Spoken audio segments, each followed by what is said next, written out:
आज हमारे बीच में हैं शासकीय कन्या उच्चतर माध्यमिक विद्यालय की दो छात्रा हैं। कक्षा 12वीं से हैं, जिन्होंने सबसे अधिक अंक अर्जित किए थे महिमा तिवारी, और कक्षा 10 में जिन्होंने सबसे अंक ज़्यादा प्राप्त किए थे किरण लोधी। और इन दो छात्राओं से आज हम बात करेंगे और विद्यार्थियों के लिए उनके जीवन में क्या परिवर्तन आ सकता है, अंक अर्जित करने के लिए हमें क्या प्रयास करना चाहिए, कैसे हम सामान्य जीवन व्यतीत करते हुए घर परिवार के कामों में लगे रहते हुए भी हम ऐसा समय निकालेंगे जिससे घर वाले भी खुश रहें और हम अपने जीवन का लक्ष्य भी निर्धारित कर सकें। तो सबसे पहले हम यहाँ आज महिमा तिवारी से बात करेंगे और महिमा तिवारी से जानेंगे कि उन्होंने 12वीं में ऐसे अंक अर्जित करने के लिए और सारा कोर्स समझने के लिए, क्योंकि कक्षा 12वीं में बहुत अच्छे अंक अर्जित करना ही सब कुछ नहीं होता है। इसके बाद हमारे उससे के आगे प्रक्रिया शुरू होती है। कहीं जी मेंस की तैयारी करते हैं बच्चे, नीट की तैयारी करते हैं और अलग अलग कंपटीशन के लिए बैठते हैं। तो हम जब तक कि 11th और 12th का पूरा कोर्स कंप्लीट नहीं कर पाते हैं तब तक हमें आगे की परीक्षाओं में उत्तीर्ण होने की बड़ी समस्या जाती है। तो हमने 11th बहुत अच्छे से किया, हमने 12th को बहुत अच्छे से किया, तब हम आगे किसी कंपटीशन में सहजता से हम पहुंच सकते हैं। तो हम कैसे उस 11th और 12th के कोर्स को क्या हम प्रक्रिया बनाएं, उन बच्चों को भी आप बताएं कि जो 10वीं में हैं क्या करना चाहिए, साल भर कैसे हम पढ़ाई करें, उनको भी बताएं जो 11वीं में हैं। और हम उनके लिए भी हम आज वो बात करेंगे जो कक्षा 12वीं में हैं और अभी 1 महीने बाद उनकी परीक्षा भी है मान लो, तो किस प्रकार से हम क्या करना चाहिए, थोड़ा शुरुआत में आप महिमा तिवारी हमें बताएंगी। सबसे पहले आप सभी को मेरा नमस्ते। मेरा नाम महिमा तिवारी है और पिछले साल मैंने 12th के बोर्ड एग्ज़ाम दिए हैं और उसमें मेरे 94% आए हैं। तो जैसा कि जानते हैं अभी हम लोग कि 10th और 12th के एग्ज़ाम्स आने वाले हैं, बोर्ड एग्ज़ाम्स आने वाले हैं। तो इस टाइम पे जो स्टूडेंट होते हैं वो बहुत ज़्यादा टेंशन में होते हैं, क्योंकि उनको मतलब भले ही साल भर पढ़ा हो लेकिन इस टाइम पर होता है कि समझ में नहीं आता हमको। तो इसके लिए क्या ज़रूरी है और शुरू से हम कैसे पढ़ाई करें इसके बारे में थोड़ा सा मैं बताना चाहूँगी।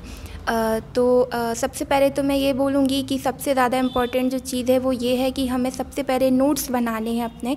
यानी अगर हम कोई भी टॉपिक पढ़ते हैं, किसी भी सब्जेक्ट का पढ़ते हैं, सबसे पहले ज़रूरी है कि हम उसके नोट्स बनाएं, क्योंकि नोट्स जो होते हैं एग्ज़ाम टाइम में नोट्स ही हमारे काम में आते हैं। तो नोट्स बनाने बहुत ज़्यादा ज़रूरी है और उसके साथ साथ रिवीज़न जो है वो बहुत ज़्यादा ज़रूरी है। रिवीज़न सबसे इम्पॉर्टेंट है। मल्टी टाइम रिवीज़न करना चाहिए। अगर आपने कोई एक टॉपिक पढ़ा है तो उस टॉपिक को आप 1 बार रिवाइज़ करो, फिर 2 बार करो, फिर 3 बार करो। ऐसे मतलब लगातार अगर हम उसको रिवाइज़ नहीं करेंगे तो फिर भूल जाएंगे। तो इसीलिए रिवीज़न बहुत ज़्यादा ज़रूरी है, नोट्स बनाना बहुत ज़्यादा ज़रूरी है।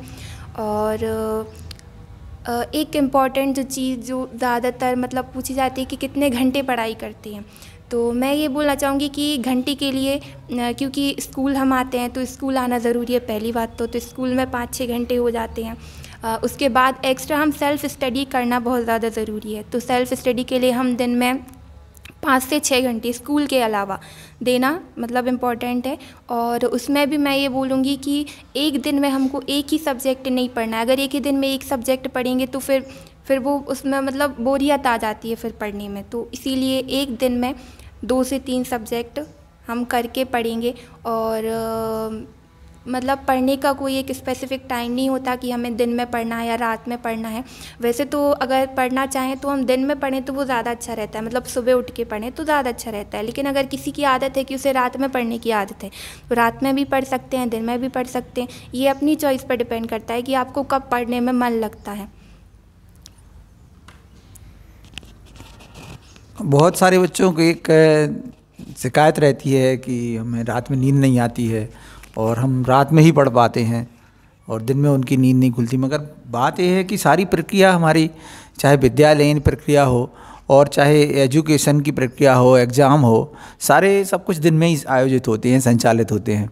तो वो अलग चीज़ है कि रात में हम पढ़ सकते हैं, मगर यदि हमने रात भर पढ़ाई की और दिन में हम सो गए तो फिर एग्ज़ाम कैसे हो पाएगा। तो हमें कोशिश करना चाहिए कि हम रात में ही सोएं और दिन में ही हम अध्ययन करें वैसे, मगर जिनकी आदत है तो वो अपना मैनेज करके चलें।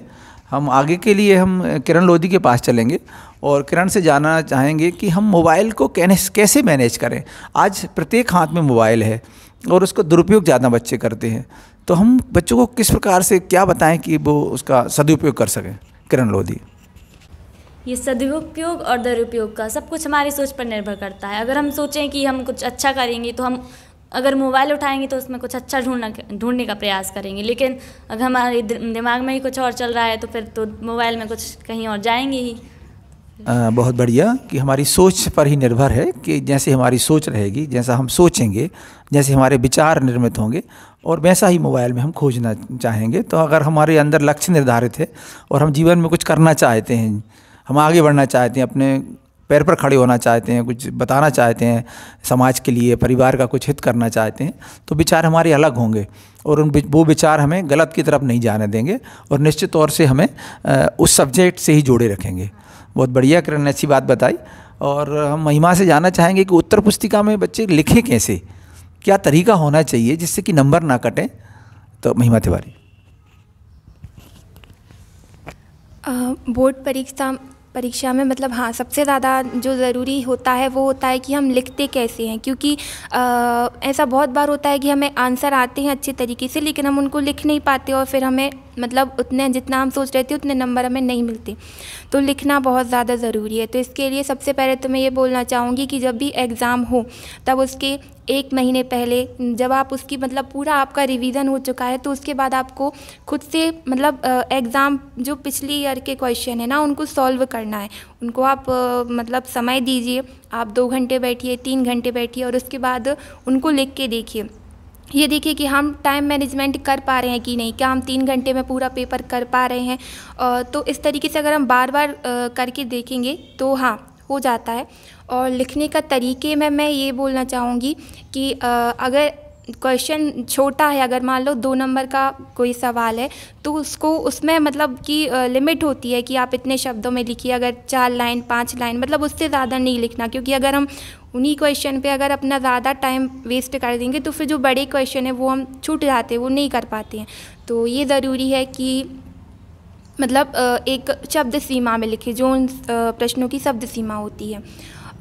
और उसके बाद अटेम्प्ट करना हर एक क्वेश्चन को बहुत ज़्यादा ज़रूरी है। अगर आपको कोई भी सवाल आया है, कोई भी प्रश्न आया है, उस प्रश्न के बारे में अगर आपको उसका सटीक उत्तर नहीं पता है, फिर भी अगर आपको उससे रिलेटेड कोई चीज़ें पता हैं तब उनको लिखना बहुत ज़रूरी है, क्योंकि लिखना ज़रूरी है। हम देखते हैं कि जैसे ज्यों ज्यों एग्ज़ाम नज़दीक आते हैं त्यों त्यों प्रेशर बढ़ता है, तनाव बढ़ता है। तो तुम लोग चूँकि अच्छे अंक अर्जित करने वाले विद्यार्थी हो, तो तुमने कैसे मैनेज किया उस प्रेशर को? हम किरण लोधी से जानना चाहेंगे कि जो प्रेशर है उसको हम कैसे मैनेज करते हैं, क्योंकि प्रेशर तो बनता है, तनाव तो आता है, तो हम कैसे उससे बचें जिससे कि हम अपने लक्ष्य को ठीक से हम प्राप्त कर सकें। सर ने कहा तनाव आता है तो वो तो हाँ हम जानते हैं, सबको आता है, लेकिन उसमें हमें घबराने की कोई ज़रूरत नहीं, क्योंकि हमने साल भर पढ़ा है तो इतनी मेहनत की है तो उसका कोई ना कोई हमें फल तो मिलेगा ही। तो हम यह सोच के चलें कि हमने साल भर पढ़ा है तो हमें ज़रूर कुछ ना कुछ अच्छा मिलेगा, तो अपनी मेहनत जारी रखें। कुछ भी हमने अपने जीवन में लक्ष्य निर्धारित किया है तो सबसे महत्वपूर्ण होती है एकाग्रता। कितने हम एकाग्र हो पाते हैं, वह एकाग्रता कैसे बनती है, महिमा तिवारी से जानेंगे। हाँ, पढ़ाई में एकाग्रता बहुत ज़्यादा ज़रूरी है, क्योंकि एकाग्रता अगर नहीं होगी तो फिर हम कितनी भी मेहनत कर लें लेकिन उसका हमें फल नहीं मिलेगा। और पढ़ाई में हमें कंसिस्टेंसी लाना बहुत ज़्यादा ज़रूरी है। मतलब कि अगर हमने एक दिन पढ़ा, अगर हमने कोई एक टाइम टेबल बनाया कि हमको 1 हफ़्ते तक इस चीज़ को फॉलो करना है कि हम ये टॉपिक पढ़ेंगे, इन चीज़ों को कवर कर लेंगे, हमने एक दिन वो चीज़ की, दूसरे दिन की, फिर तीसरे दिन हमें लगता है कि नहीं अब कल कर लिया जाएगा, फिर कल कर लिया जाएगा, तो ये चीज़ नहीं करनी है, क्योंकि इसी से फिर हम पीछे छूट जाते हैं, वो टॉपिक छूट जाते हैं, फिर हम उनको नहीं कर पाते। तो ज़रूरी है पढ़ाई में कंसिस्टेंसी लाना बहुत ज़्यादा ज़रूरी है। एकाग्रचित होकर पढ़ना बहुत ज़्यादा ज़रूरी है। एकाग्रचित होने के लिए ये है कि हमारा जो माइंड है वो फ्रेश हो एकदम। अच्छे तरीके से हो, तभी हम किसी चीज़ में ध्यान लगा सकते हैं, उसको पढ़ सकते हैं। तो उसको करने के लिए हम मतलब मेडिटेशन का मेडिटेशन कर सकते हैं। मेडिटेशन करने से मन शांत रहता है। उसके साथ अगर कोई आपकी हॉबी है तो दिन में 5 से थोड़ा जितना भी समय खाली हो उसमें हम उस हॉबी को करें, जिससे कि हमारा मन खुश रहे। और जब मन खुश रहेगा तो फिर हम अच्छे से एकाग्रचित होकर अपनी पढ़ाई कर सकते हैं। तो बस ये कर सकते हैं। शारीरिक एक्टिविटी भी ज़रूरी है। हाँ, शारीरिक एक्टिविटी भी ज़रूरी है। जैसे कोई भी शारीरिक एक्टिविटी हो वो भी कर सकते हैं हम। खेलों में भी हमको खेलों में भी हमें खेल भी खेलने चाहिए, शारीरिक एक्टिविटी करनी चाहिए, वो भी ज़रूरी है। उससे भी हम पढ़ाई को अच्छे से एकाग्रचित होकर कर सकते हैं। निश्चित तौर से एकाग्रता तो आवश्यक है जीवन में, मगर हम विद्यालय हमारे लिए कितना आवश्यक है? क्योंकि विद्यालय से हमारी सब पहली सीढ़ी विद्यालय से ही प्रारंभ होती है। तो विद्यालय और शिक्षक हमारे जीवन में कितने महत्व रखते हैं? और आजकल बच्चे क्या करने लगे हैं, कोचिंग को महत्व देते हैं। मतलब विद्यालय आना नहीं और कोचिंग को ज़्यादा महत्व देना। तो क्या कोचिंग से हम अपने लक्ष्य को प्राप्त कर सकते हैं? किरण, देखिए तो ये नहीं है कि कोचिंग है तो सब कुछ है, और विद्यालय हमारी विद्यार्थी जीवन का पहला पड़ाव होता है, या इसको प्रथम स्थान पर रखना चाहिए। क्योंकि अगर आप चाहें कि हम घर पे बैठ के पढ़ लेंगे बिना शिक्षक के, तो ऐसा नहीं हो सकता। विद्यालय बहुत ज़्यादा ज़रूरी होता है, क्योंकि यहाँ पर एक ऐसा माहौल होता है जिसमें एक छात्र जो है वो पढ़ पाता है। कहने का कि विद्यालय में जब हम आते हैं तो शिक्षक पढ़ाते हैं हमें, हम उन चीज़ों को समझते हैं। विद्यालय एक नियमित प्रक्रिया है। सुबह आना है, प्रत्येक पीरियड लगेंगे, हमारी समस्या का समाधान होगा वहाँ। और कुछ शिक्षक आपके ऐसे होते हैं कि आपसे अधिक जुड़ाव होता है कि आप अपने लक्ष्य को प्राप्त करें, आगे बढ़ें। तो जिस प्रकार आपका विद्यालय सहायक है और शिक्षक सहायक हैं, तो आपके क्या मित्र इसमें सहायता करते हैं?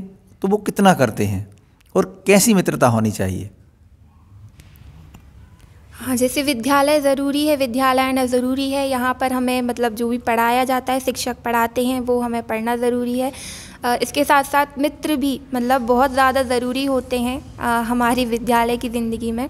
क्योंकि मित्रों से जब हम बात करते हैं तो हम एक तरीके से तो बात करने का हम तरीका भी सीखते हैं, कैसे हमें बात करनी चाहिए। उसके बाद अगर हमें जैसे शिक्षक ने कोई एक चीज़ पढ़ाई, अगर हमें वो समझ में नहीं आई तो हम उनसे पूछ भी सकते हैं। अगर आपका कोई मित्र है तो हम उनसे पूछ सकते हैं कि तो वो आपको बता देंगे, आपका वो डाउट सॉल्व हो जाएगा। तो हाँ, मित्रता बहुत ज़्यादा ज़रूरी है। और क्योंकि जब हम उनसे हर एक चीज़ शेयर कर पाते हैं कि हमें ये समझ में नहीं आ रहा है तो वो हमें बता देंगे। तो इस तरीके से हाँ, मित्रता बहुत ज़्यादा ज़रूरी है। मित्रता से हम अपने तनाव को भी कम कर सकते हैं, उनसे अपने सब शेयर कर सकते हैं। और जो उनको नहीं आया तो हम बता सकते हैं, और हमें नहीं आया वो हमें बता सकते हैं।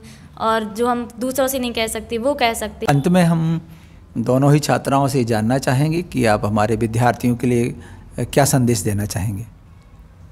एग्ज़ाम होने वाले हैं तो सभी के लिए मैं यही बोलना चाहती हूँ कि आप खुद के ऊपर भरोसा रखो। क्योंकि साल भर हमने मेहनत की है, साल भर हमने पढ़ाई की है, अच्छे से पढ़ाई की है, तो उसके ऊपर भरोसा रखो। क्योंकि एग्ज़ाम जब आते हैं तब लगता है कि हमें कुछ याद नहीं है, या फिर बहुत ज़्यादा स्ट्रेस में रहते हैं, बहुत ज़्यादा तनाव में रहते हैं। तो मैं यही बोलना चाहूँगी कि खुद के ऊपर विश्वास होना बहुत ज़्यादा ज़रूरी है। आपने पढ़ाई की है, उसका फल हमें ज़रूर मिलेगा। तो मैं बस यही बोलना चाहती हूँ। और अभी भी ये बोलना चाहती हूँ कि रिवीज़न करो, बार बार रिवीज़न करो, ताकि चीज़ें जब एग्ज़ाम आए, जब आपके एक रात पहले जब आप बैठे हो, तब आपको ऐसा लगे कि हाँ, हमने पूरे साल भर पढ़ाई की है। और हमेशा एक पॉजिटिविटी रखना है अपने आसपास, तभी हम स्ट्रेस से फ्री रह सकते हैं। और बस अच्छे से पढ़ो। और कभी भी नकारात्मक भावना अपने मन में लाएं। आपने साल भर मेहनत की है और अभी भी आपको प्रैक्टिस करनी ही है। बहुत बहुत धन्यवाद। आगे पुनः हम आपकी समस्याओं के लिए पुनः हाजिर होंगे। तो अगर आपको कोई समस्या है, कुछ कहना चाहते हैं तो मैसेज ज़रूर करें। धन्यवाद। Thank you.